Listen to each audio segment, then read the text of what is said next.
Split était notre objectif et l'atteindre n'a pas été simple. Entre mouillage piégeux et météo capricieuse, la Croatie nous a donné de fil à retordre.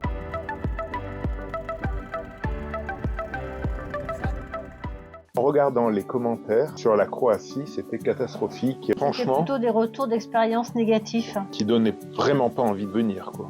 Et donc on a décidé de se dire, bah allez, tant pis. On y va. Ils disent que des mauvaises choses, mais on va aller voir par nous-mêmes. On sait que ce sont des mauvaises choses, mais l'avantage c'est qu'on est prévenu. On est parti du Monténégro après avoir fait les formalités de sortie. Il a fallu qu'on trace sans escale, sans mouillage, Oui. de notre point de départ au Monténégro, juste au point d'arrivée pour les formalités. En prenant la route la plus courte et en évitant de passer entre les îles, puisqu'il y a une personne que j'ai contactée qui avait pris des amendes parce qu'il avait coupé entre les îles. Premier contact avec les côtes croates. La montagne est percée de part en part, comme s'il voulait sortir des canons. On voit 4 entrées de tunnel. Pas oublier de mettre le pavillon de courtoisie et le pavillon jaune stipulant qu'il n'avait pas encore été enregistré dans le pays. Donc dès qu'on sort du Monténégro, on hisse le pavillon jaune. Dès qu'on passe la frontière croate, on met le pavillon croate. C'était un peu anxiogène finalement. Hein. On est parti dans une galère. Ne pas payer, ne pas payer. Ne pas se retrouver avec des amendes pour un oui, pour un non.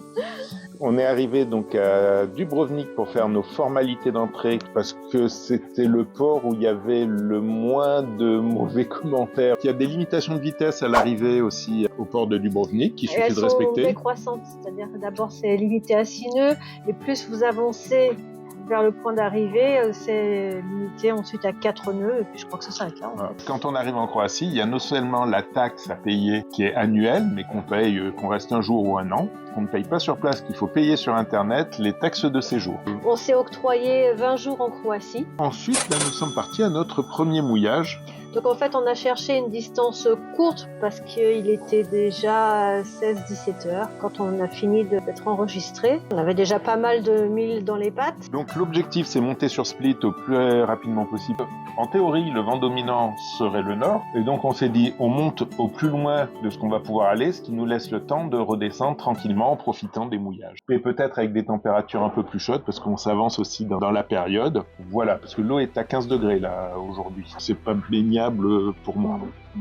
Ni pour moi. Première nuit en Croatie à quelques encablures de Dubrovnik. Une pause pour recharger les batteries qui sera bien nécessaire pour affronter dès le lendemain une après-midi de navigation si agitée que nous rebrousserons chemin. Pourtant, la journée commençait bien. Écoutez plutôt.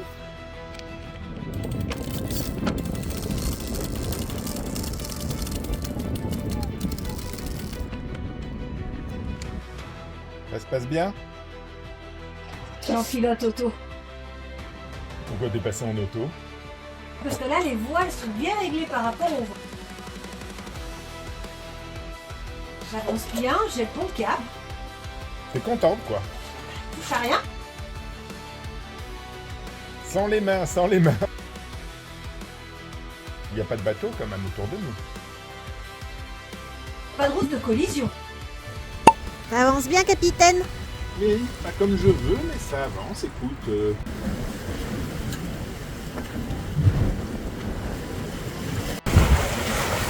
C'était annoncé 20, 22 nœuds en rafale et on s'est pris quand même 35 nœuds. À tel point qu'il restait 4000 à faire, mais dans l'axe du vent, j'ai dit au lieu de tirer un bord, on va y aller au moteur. Et ben on tournait à un nœud au moteur, donc c'est-à-dire 4 heures de navigation, à se faire brasser, à prendre des vagues, on a pourri le bateau. Et il était déjà 16 heures, c'est-à-dire arrivé, pas quand il fait nuit, mais grosso modo quand le soleil commence à se coucher, c'est pas top. C'est bien marqué sur mon pôle aspect. Hein. À 4000 de l'arrivée, demi-tour, pour aller faire 5000, mais par contre dans l'autre sens, on traçait, on était à 6 nœuds. Mais déjà, dès ce matin, la journée était placée sous le signe des petits aléas qui allaient nous tracasser, puisque le pavillon de courtoisie, il a chu jusque sur le pont, et en fait, il n'a pas tenu, une accroche s'est décousue, et donc il est tombé mollement sur le pont en pleine navigation. T'es monté au mât récupérer mon bout de ficelle. Enfin, William a fait une réparation de fortune. J'ai fait de la couture. Et j'ai remonté le pavillon, puisque absence de pavillon susceptible d'amende en Croatie. Donc déjà, dès ce matin, ça partait mal. On n'a pas eu d'amende encore. On n'a pas eu d'amende. On a eu plein de tracas. Trouver un endroit où on pouvait venir se planquer. Et surtout qu'il y a un argument, je ne veux pas faire de jeu de mots, mais excellent, puisqu'il paraît que c'est ici qu'il y a un des meilleurs restaurants de la Croatie, selon les commentaires qu'on a pu glaner à droite à gauche, pas seulement sur Google. Hein. Écoute Sabine, le mieux c'est quand même d'aller vérifier, on peut pas rester sur des on-dit. Je sais pas dans quel étage je suis là maintenant, mais on s'est bien fait secouer, quoi. J'espère pas trop fatigué, parce que on est un peu obligé d'aller manger au restaurant. Hein. Bah, surtout maintenant qu'on a pris sa bouée. Ah aussi, mais ça c'est pas obligatoire. Mais bon, le cas échéant, on va quand même aller y manger, ça serait dommage. Il semblerait qu'il y ait une spécialité d'un duo de poissons. Je vous dis que ça. On y est, ce fameux resto. Oui, alors le serveur m'a apporté ce petit verre, c'est de la cerise, c'est très très bon, ça fait un peu vin cuit. Et quoi, c'est quoi?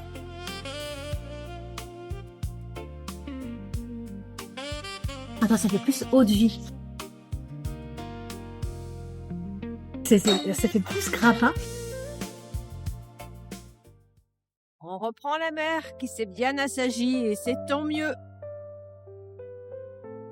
Nous approchons de la ville de Korčula, une magnifique cité que nous visiterons dans quelques jours.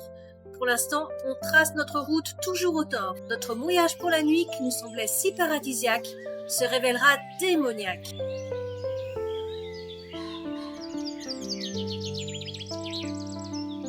J'avais hâte d'arriver au mouillage. Je ne suis pas déçue. Ça fait du bien. Voile ou moteur m'a paru très long aujourd'hui. On entend même les petits oiseaux chanter. Encore une belle nave et un petit coin magique pour ce soir. C'est sympa tout plein cette crique. 2 heures du matin, la houle nous arrache au sommeil. Les lignes de terre censées nous assurer un mouillage sans risque en raison des rochers deviennent un danger dans la crique étroite. Dans la nuit, l'opération est délicate et les vagues gênent les manœuvres. On remonte à bord, on relève l'ancre, on fuit. Si vous êtes navigateur, vous connaissez peut-être ces situations d'urgence où il faut agir vite et assurer son... Après une nuit agitée, où il a fallu qu'on quitte notre mouillage à 2h du matin parce que la météo a changé, on commençait à bien se faire secouer. En plus, on avait mis les lignes à terre, donc la totale. Enfin, une vraie belle journée à la voile. On se dirige vers Split. Donc, on devrait l'atteindre, comme on est parti de l'heure, début d'après-midi au plus tard, je pense. Mais bon, ça fait plaisir, un peu de voile, ça fait du bien.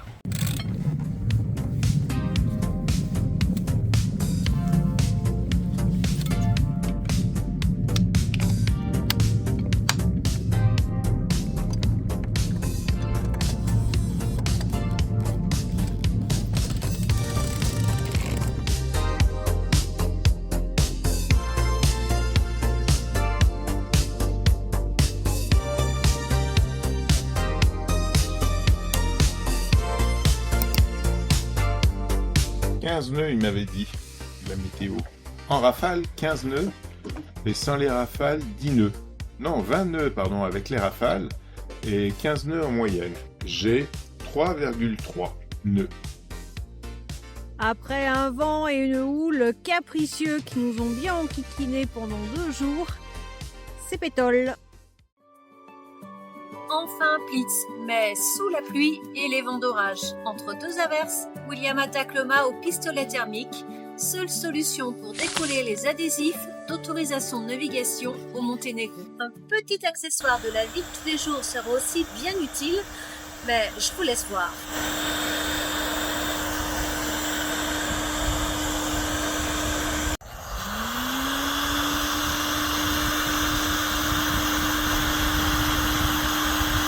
J'ai 20 jours, hein.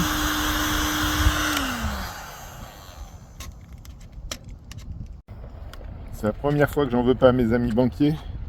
Une carte bancaire, ça sert toujours. La carte a beaucoup moins aimé le pistolet thermique. Mais... C'était la carte ou les doigts de William. Le choix a été vite fait. Devant vous, la porte d'or.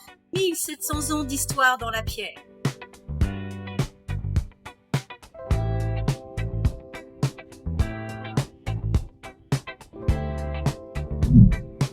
franchissons maintenant le seuil du palais de Dioclétien. Cette cathédrale, c'était sa tombe.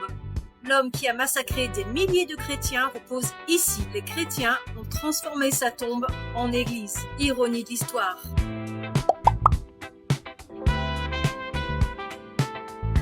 Honnêtement, la crypte, on a l'impression de s'être fait avoir, il n'y a rien à voir, justement. Il y a un peu de tout, mais c'est pas transcendant. Autant la cathédrale est travaillée, elle est magnifique. Petite, mais magnifique. Mais la crypte, ouf. On saura pour la prochaine fois.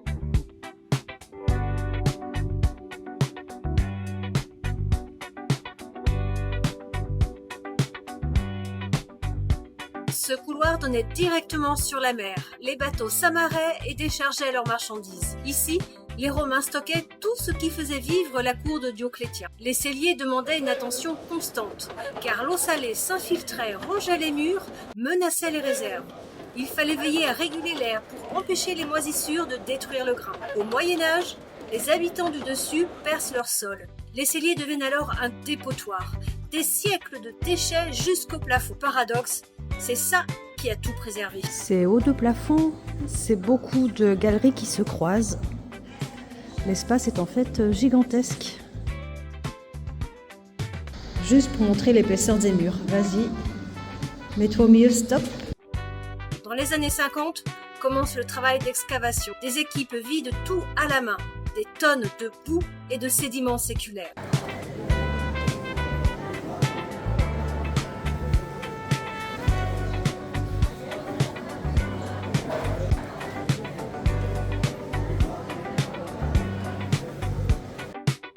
Le split historique est unique. La ville ne jouxte pas le palais de Dioclétien. Elle s'est construite à l'intérieur. Médiévale, baroque, d'influence vénitienne, les styles se mêlent au gré de notre visite.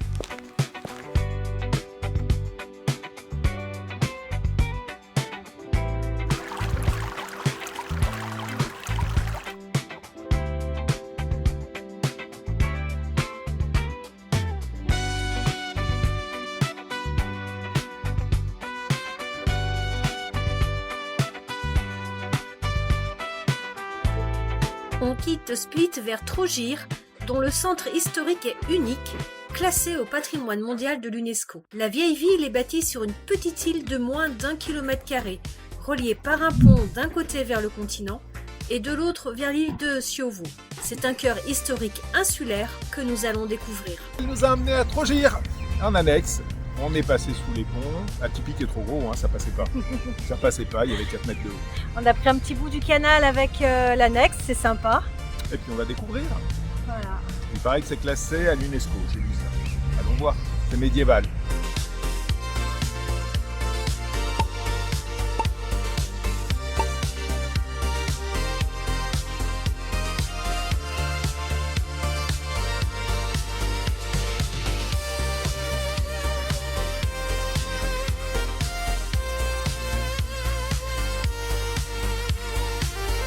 Plus que le trésor, c'est le meuble en bois qui m'a le plus impressionné, avec ses moulures et sa marqueterie. Moi, ce qui m'a surpris, c'est que c'est beaucoup d'argent et très peu d'or. C'est vrai.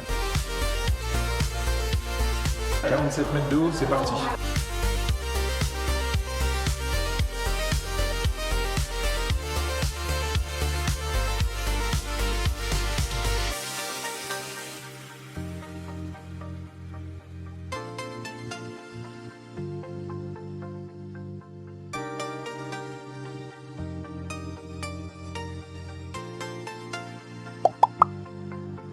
Et c'est reparti pour la deuxième partie des escaliers.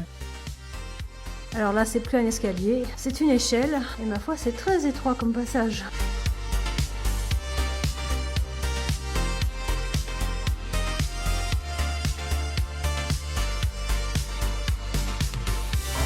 Tu disais, c'est facile les 47 marches, t'avais pas compris qu'il y en avait d'autres. Surtout, les dernières, c'est une échelle. Ouais. On voit que les façonner maintenant. Ah là, on est sous ravi.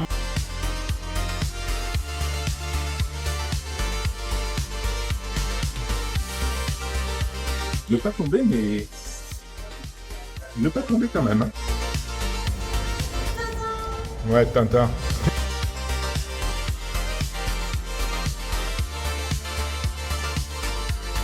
Ah tiens, il y a encore un archi qui a eu une idée de génie. Il est sympa son pont.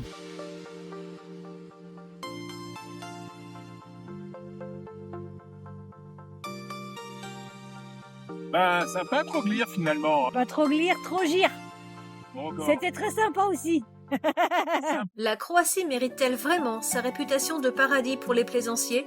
Dans la deuxième partie de notre voyage, un mouillage nous piégera littéralement, un moment de tension vraiment très fort. Mais aussi un parc naturel préservé et de belles découvertes nous attendent. Rendez-vous la semaine prochaine aux îles Infernales. À bientôt!